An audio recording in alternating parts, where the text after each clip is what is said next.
Təxminən 16-17 il bundan əvvəl mən Azərbaycan Dövlət Televiziyasında dublaj redaksiyasında işləyəndə bizim səs rejissorumuz, rəhmətlik, Allah ona rəhmət eləsin, Arif müəllim Kərbaladan təzə gəlmişdi, mənə bir üzüyü bağışladı. Mən üzüyü barmağıma taxarkən maraqlandım ki, bunun üstünə yazılıb. Dedi, İmam Hüseynin adı yazılıb. Və mən İmam Hüseynin tarixi ilə, həyatı ilə maraqlamaya başladım. Əlbəttə bilirdim, uşaqlıqdan da hamımız eşitmişik, Məhərrəmlik, Aşura barədə eşitmişik və İmam Hüseynin Kərbəla ətrafında qətlə yetirilməsi, bu barədə çox eşitmişik. Və mən maraqlanmağa başladım ki, Həzrət Əlinin və Fatimə-i Zəhranın ikinci övladı, Məhəmməd Peyğəmbərin nəvəsi, Həsənin qardaşı necə olub qətlə yetirilir? Kimlər onu qətlə yetiriblər? Nə üstündə?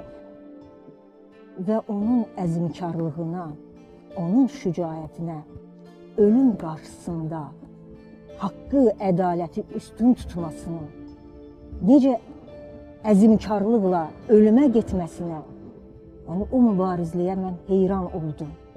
Və ona görə də illər, nə qədər, neçə illər keçsə də bu şücaət, bu əzmkarlıq, bu mübarizlik unudulmur və onun yolunu Azərbaycan xalqının övladları davam elətdirir. Bugün də İmam Hüseynin adı yad edilir, ürəklərdə yaşayır. Əsrlər boyu bizim sənətkarlarımız, şairlərimiz, yazıçılarımız İmam Hüseynin şücaətindən, qəhrəmanlığından bəhrələniblər, əsərlərində onu tərənnüm edirlər. Abbasqulu xan Bakıxanov Riyaz-ül-Quds əsərini ona həsr edir. Məhəmməd Füzuli o qədər İmam Hüseyni sevirdi, o qədər onu vəsf edirdi ki, öləndə də İmam Hüseynin ayaqları altında, onun qəbri ayaqları altında dəfn olunur. Yəni o bunu istəyib ki, bunu eləyiblər.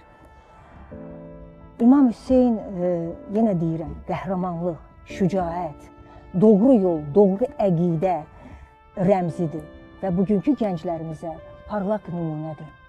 Parlaq, ən parlaq örnəkdir və onun haqqında dəfələrlə sənədli bədii filmlər çəkilib. Ən yaxşı filmlər mən hesab edirəm ki, Ölüm Karvanı, İran kinematografçılarına çəkdiyi Ölüm Karvanı və Muxtarnamə serialıdır. Ölüm Karvanı bədii filmdir.